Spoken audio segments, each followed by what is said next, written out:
Okay, so this is what we call input-output rules. So you'll usually see a table and on one side it says input, and then you're going to apply a certain rule to get the output. So you're not going to find the rule on the output side. You need to figure out the rule from the input that gets you the output. So like before when we were talking about determining rule patterns, I want to find what the rule is first. So I'm going to put rule down here, okay? And then I'm going to be able to determine what that missing number is. So again, I know I look at my input, 94 and 99, so it's going to be increasing. 85, so whatever the rule is, I'm going to get this missing number. So let's see first, from 94 to 99. Well, I know I'm increasing, so it can't be subtraction. Let's figure out if I add 94 plus 5, I get 99. But I'm not going to just stop there. I need to apply the rule down here to make sure it still works. 16 plus 5 gives me 21. 75 plus 5 gives me 80. 62 plus 5 gives me 67. So that rule applies. So the rule is I am adding 5. So now that I know the rule, I can say 85 plus 5 will give me 90. So again, I'm not looking for the rule going down. I'm looking for the rule from the input to get my output. So whatever I do here, it's going to give me the output number here. So let's look at number 2. Again, I'm trying to find this empty space here. So I'm going to write rule. 3 and 27. Okay, so I know I'm increasing, so maybe adding.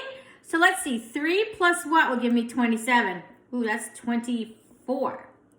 Well, if I continue the pattern, 8 plus 24, that doesn't give me 72. So I know it can't be adding. Again, I'm increasing, so I know I can't be subtracting here. Let's see. Next thing I can think of is multiplication. 3 times 9 gives me 27. 8 times 9 gives me 72. 9 times 9, oh, that works, 81.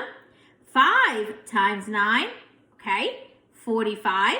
So I know the pattern works. The pattern is multiply by 9. So 4 times 9 will give me 36. So I have to find the rule, and whatever the rule is that I'm doing for the input is giving me the output. Now sometimes I could even work backwards. I'm going to skip number 3, and I'm going to just push my paper up so you can see 4. 4 is a little different now, okay? So I need the input. I still need to find my rule in order to get my input. Okay, let's see. 95 to 96. Well, that's pretty simple. I know I'm adding 1. Okay? Whatever I apply the rule here, I got to apply it for everything down. 31 plus 36 plus 1 is 37. 82 plus 1 is 83. 69 plus 1 is 90. So I have to think to myself, what plus 1 will give me 19? It's going to be 18. So 18 would go in my input box, and my rule is going to be add 1. I'm going to go up here because I put a plus sign and add. It's supposed to be add 5. Sorry about that. Okay, let's look at number 5. Still, I'm going to write my rule down here. 25, 12. I'm decreasing. So there's only really 2 options if I'm decreasing. it's either going to be subtracting or division. Well, 25 divided by, I don't know anything that gives me 12. So I'm going to go with subtracting. So I know 25 minus 13 gives me 12. Let's see if it works here. 85 minus 13, that does give me 72. 57 minus 13, 44. It works. 62 minus 13, 49. Now, down here, I know my rule is going to be subtract 13. But because I'm finding the input box, I need to say to myself, what minus 13 will give me 30? So since I'm working backwards here, the easiest thing for me to think about is, what is the inverse of subtracting? It's adding. So I know this number has to be bigger here for me to get to 30. So if I add these two together, I would get 43, because 43 minus 13 is 30.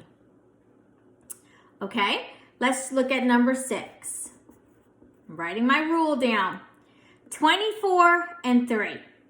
Okay, remember what I said, I'm going down.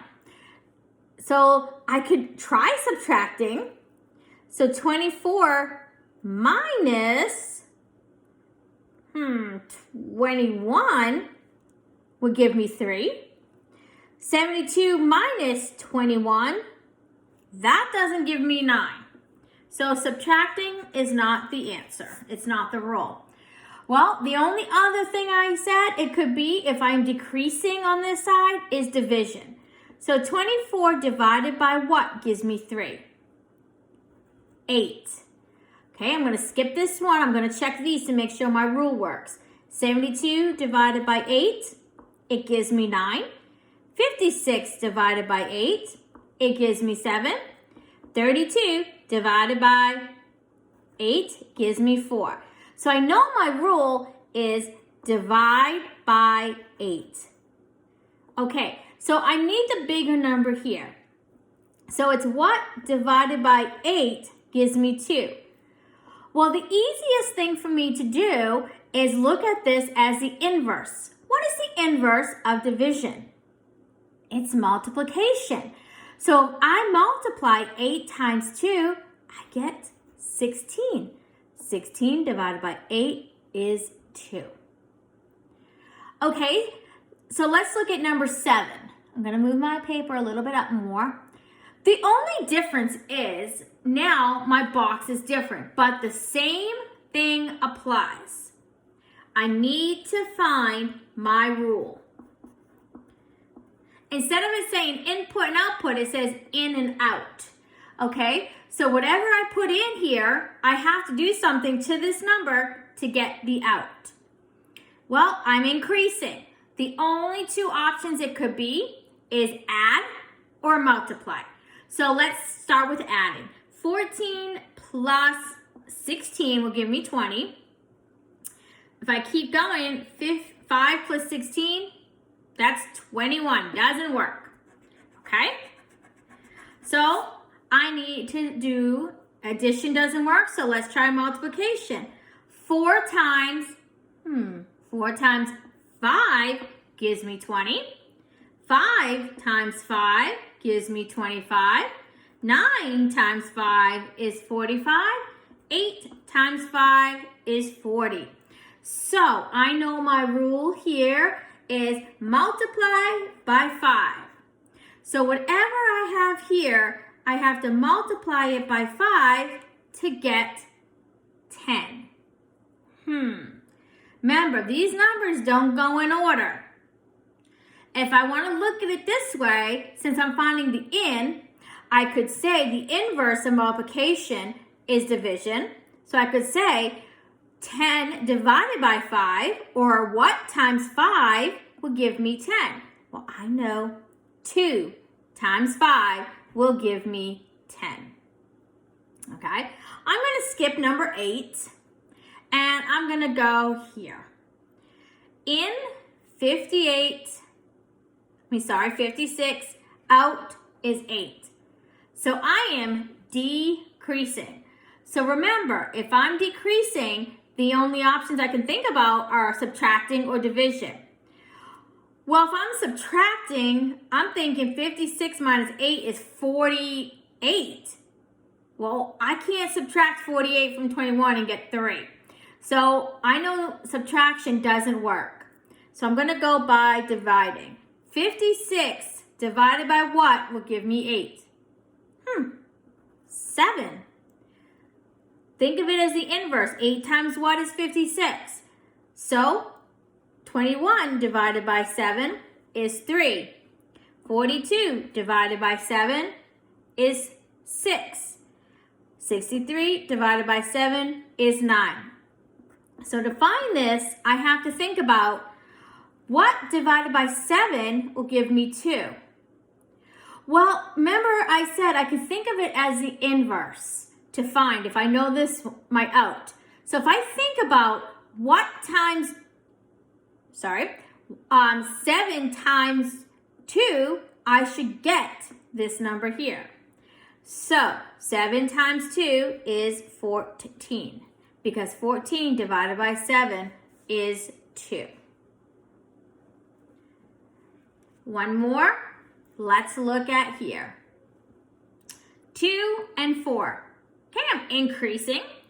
So let's see. Oh, I should have wrote down rule. Divide by 7. Let's look here. 2 plus 2, I could add, is 4. 4 plus 2, that doesn't give me 8. So let's look at it this way. 2 times 2 gives me 4. 4 times 2 gives me 8. 8 times 2 gives me 16. 9 times 2 gives me 18. So I don't have to think of the inverse because I'm finding the out. So 5 times 2 would give me 10. So this is input and output and also in and out boxes. Finding the rule, finding my missing number, my missing digits.